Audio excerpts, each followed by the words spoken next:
Pelaku ditangkap berawal saat tim Thunder Polda Sulawesi Selatan melakukan patroli di Jalan Galangan Kapal, Makassar.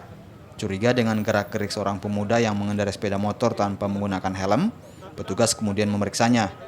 Hasilnya ditemukan 12 butir obat daftar golongan G di dalam saku celana pelaku.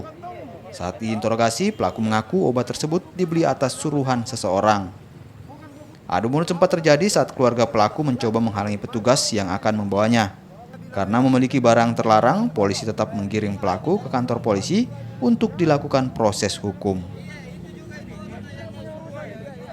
Di sekitar galangan kapal ada seorang pemuda yang mencurigakan. Kita temukan barang bukti 12 butir obat daftar G jenis pilih. Kemudian kita serahkan ke Polsek Talo. Demikian.